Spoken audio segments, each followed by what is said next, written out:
So today, there's an average of 68 cases reported in the Charlotte-Mecklenburg County, which is a 39% decrease over the last 2 weeks. It's the 30th of March, 2023, and we will not be wearing masks today, if that's okay with you. Absolutely fine. I'm here joined with Stephanie Keene and her dog Carlu. So if you could introduce yourself and just give a brief description of what you're wearing today and like what you look like. Okay.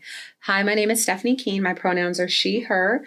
I have curly black hair, dark brown eyes, light to medium brown skin. I am wearing a quarter sleeve denim shirt and burnt orange pants and some sandals. And Kahlo is chocolate brown with cream colored angry eyebrows and a cream colored snout. Thank you for that. Appreciate that. So technically what this is all about is an interview about the COVID-19 pandemic that we experienced about, let's say, 3 years ago, almost now, actually on the dot almost. And so today is just going to be about you and tell us like what that experience was for you, how you experienced it through work, your personal life, how things change in the area. So just to start off with something very simple, where is home for you, like at this moment? At this moment, I live in East Charlotte. Okay, is that the same as back when COVID first started? No, actually, when COVID first started, I had just moved to Clinton, South Carolina, which is in the middle of nowhere. Okay, so I would assume the city's probably much better for you as well. Yes. Good experience, yeah. So, how long have you been in the Charlotte area? I've been in the Charlotte area since August 1st, 2022. Okay, well, so the first question about the pandemic more specifically, describe your experience during the last 2 years and more specifically about COVID-19 and your experience. So my experience with COVID-19 was really, really sad.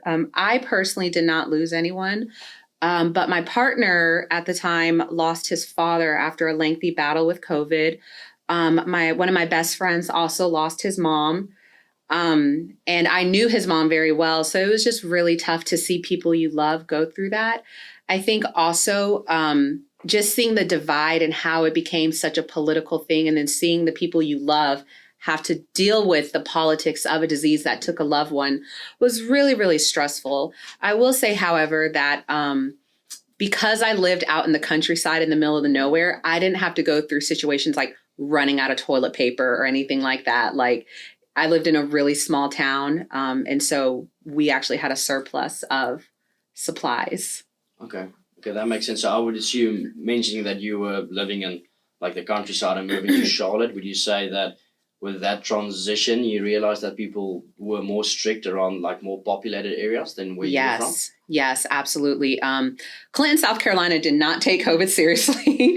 It was interesting when I first started working at Queen's University, and everyone told me that, excuse me, this past fall was the first time they were fully back in person. Whereas my former institution, we went home second week of March and we were back second week of July. And we were fully in person. So it was very, very interesting, the change in that. Okay, I've my first full semester was at Queen's when it was the online semester. So I know all about going online and then coming back with masks and all the protection. And talking about like masks and all the type of things that we could use to protect ourselves from COVID-19.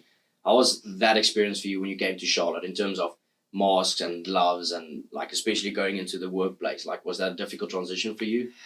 No, because though I lived in a town and I worked at a school that didn't take it seriously, I did. And also like, I don't know, I lived in Asia for a while, like we wear masks over there. So like, it was just an easy, like, okay, well, it's time to wear it. So that wasn't a difficult transition for me. Okay. So was there a time you stepped in to help someone like who was affected by COVID? I know you said that you were with somebody that did experience it more like directly. Was there any scenario where you had to help somebody that was like in a situation or stressed about it? So I was part of the COVID response team at my former institution. So when people had COVID and they had to quarantine, we had to deliver meals. We had to take them to the hospital if it became an emergency situation, which was the worst part of it because we basically had to drive one of those 15 passenger vans and have one person in the way back with all the windows open.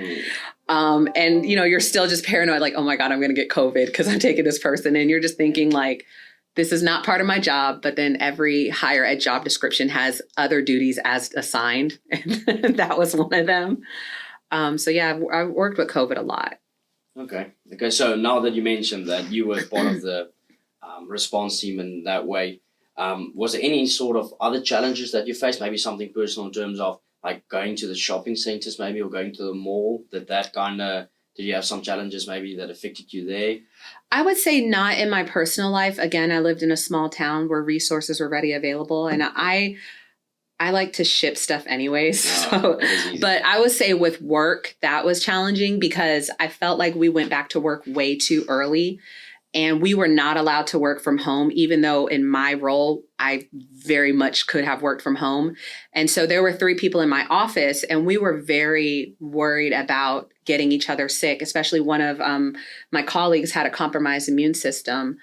Thankfully, none of us ended up getting too sick. But yeah, I would say the challenge was just going to work and doing my job and trying to navigate protecting my health while I was protecting the health of my colleagues. Okay, I see what you say there. So at first, like obviously back in South Carolina, they started really early to go back to that everything is normal. Mm-hmm. But I remember specifically coming to Queens, that transition, was there anything that you would like to just tell us about with that transition coming to a university like this, where it's very populated in terms of like guidelines and recommendations that they said don't do this or stay away there? Yeah. Anything you want to share to us about that? I think it's great because, again, I felt like my former institution did not care. I think my former institution is very lucky no one died or no one got sued. It was just like a germ cesspool. Our COVID numbers were through the roof. They put so many staff and faculty members at risk, particularly staff, because a lot of the faculty were a lot of the faculty members were like, I'm teaching online, I'm tenured, what are you going to do about it? Tenured it's almost impossible to fire you. Whereas all staff were fire at will. So when they told us we had to come back, we really couldn't argue it. And so it was, when I came to Queens and I learned that, this past fall was the first time that y'all were fully back 100%. And just seeing even the measures that still exist today, it really made me think that Queens definitely cared more about their people and about their students. And it made me side-eye my previous institution, but also have like a lot of respect for Queens and just being like, our people's health is more important than money. And students like saying, well, I'm not going to pay tuition, reimburse me for this, or give me back a refund for my housing, or blah, blah, blah. Okay.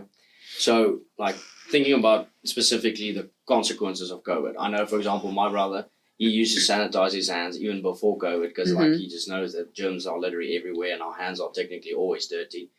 Would you say there's any type of other long-lasting consequences that we experience? It can be anywhere outside or maybe on campus, or any type of long-lasting consequences that we can take from COVID? This is going to sound like I'm being funny, but I'm dead serious, is blowing out birthday candles is disgusting. And I never thought about it until COVID, and that is super gross. And I will never eat a cake where someone blew out the candles. That is true, yeah. Yeah, that is so, like now, like I'm just like, oh, we really did do that. That's so gross. Yeah, now that you mention it, if I think about that as technically. Yeah, it's like, let me blow all my spit onto something you're about to eat. And give everybody a piece. Yeah, that is true. So, I know you've already mentioned this, but maybe anything other that you can mention about how your life changed since March 2020 in any other way? Maybe something that you learned new, or any type of hobby that you maybe got, because I know a lot of people started having hobbies because they were kind of bored at home. Anything you would like to share? Yeah, so I learned how to master making kimchi, which is like a Korean spicy fermented cabbage. And I learned how to wax my eyebrows and all of that. I just learned how to do a lot of stuff for myself because I couldn't go to the salon and all of that. But I also took we were only home for like 4 months, like not even 4 months. So like I didn't get to learn as much as other people, but I would say like those are two things that I learned. But I also learned like my resilience. I was new to South Carolina, so I didn't really have a support system. I didn't have friends. So I really learned how to like be comfortable in my space and not have other people distract me. Yeah, I think that is something that I would say we all learn, is how to be alone but still in the good headspace, because it's kind of tough being in four walls all the time and by yourself as well. So right. If you allow me, I want to go back to the hand map activity that we did together. There's two that really stands out for me here. That is like obviously educate, because we had a university, and travel. So if you were like just briefly tell me how, let's start with educate, like how did giving school, or I would assume that's maybe what you did in South Carolina as well, if you worked with the school, how did that experience change on educating, like obviously kids or students, how like that transition of now doing something over a camera instead of doing it in person like we all like? How was that experience for you? So it definitely taught me more patience, because when I'm face to face, I can tell if you're not taking notes, or I can tell if you're not paying attention. Whereas, I would be virtual and I'd be like, are you listening? Hey, and so it taught me to like, just be more patient with people. But it also like, it really taught me the value of education, because I can see now the COVID students that had a COVID high school experience, how much they're behind in academic skills, social skills, things that we typically think are common sense or things that everyone should know, but they're lacking because they weren't able to gain those experience. Okay. And then the second one is the travel. So we all know with the traveling, you were not allowed to go anywhere. I'm an international student myself, so I've been through the struggles, my president not allowing me to go anywhere, and then eventually I ended up at Queen's, which is awesome. But any type of traveling that you did maybe in that time that was kind of tough for you, but like at least you could do it, or maybe you weren't allowed? Yeah, so I was actually supposed to go visit my parents. My parents live in South Korea now. Oh, wow. And I had a full trip booked. I was going to visit South Korea and visit I lived in South Korea for 7 years. From 2010 to 2017. And then my parents moved there in 2019 to escape me. Not really. And so I was going to go visit them, and I was going to spend 2 weeks in Korea visiting my friends and my parents. And then me and my dad were going to go to Thailand together for a week. And we had everything booked. I was like, I'm going to take you to Bangkok. I'm going to take you to Pattaya.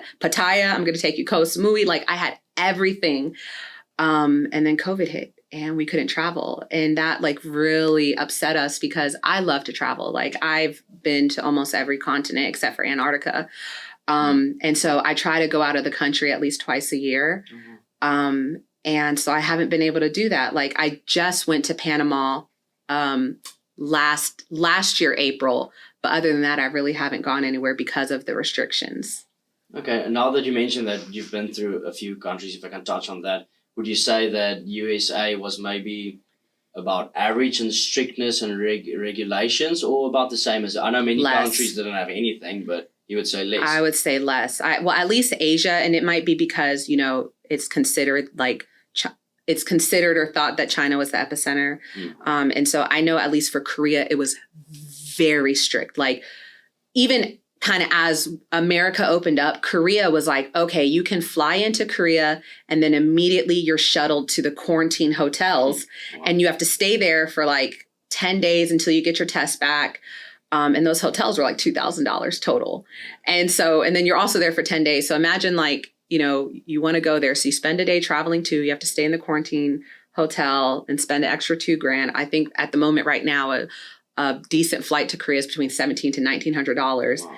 And so it just really I felt like other countries were way, way, way more strict. Like Hong Kong just released their mask policy like a week or two ago. Yeah, that's true. I did see that. They're still kind of strict in that side of the world. But yeah. That is interesting. So just kind of to conclude this interview, what do you think? So now we already mentioned that a lot of countries have been opened up and the cases in the Charlotte area has already been down. What do you think our future will look like in terms of COVID, or just maybe in terms of if another pandemic would hit? Would you imagine that we would be prepared maybe a little bit more now that we've experienced it, or would you say, it's going to get much better and hopefully, what do you think? Well, I'm going to go back to what do I think about the future with COVID. I think like the COVID vaccination is going to be like the flu shot, where they strongly recommend you get it every year. And I think it's something that's not going away. We're just going to have to live with. But I think if another pandemic happened, I don't think we'll be prepared. I think that it will be, am I allowed to cuss on this?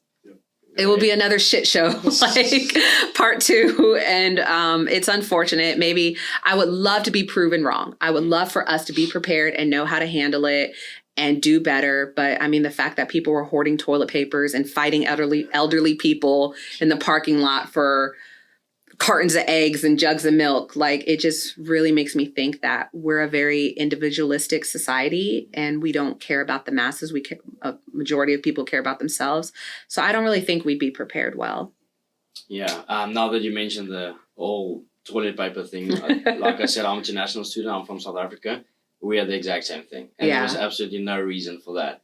So at all. I still don't know why everybody did that, because there was no shortage. It's kind of like supply and demand. We created a shortage because everybody started buying. Exactly. So just one last thing. Do you have any additional stories or experiences that you might want to share? If not, that's also okay. Mm-hmm. Anything else that you would think that is important to mention to someone that would like to look at the living archives? I will say one really fun thing. The one fun thing about COVID is I was new to my neighborhood. And so we would have wine nights. So everyone would get in their front yard with a lawn chair and have like wine or margaritas. And we'd just be like, hey, Betty, how are you? And just shout at each other across the lawn. So I think that in some communities it did or some areas it created a sense of community. And because, we were lonely and I lived by myself. I just had my dog. And so it was nice that people did try to be supportive and try to connect, even though we couldn't physically be next to each other, but we kind of like spaced it out and tried to be next to each other. Okay, yeah, that's interesting. Sorry, I can imagine like that at least that helped a bit. So yeah. Thank you so much, Stephanie, for the interview and that.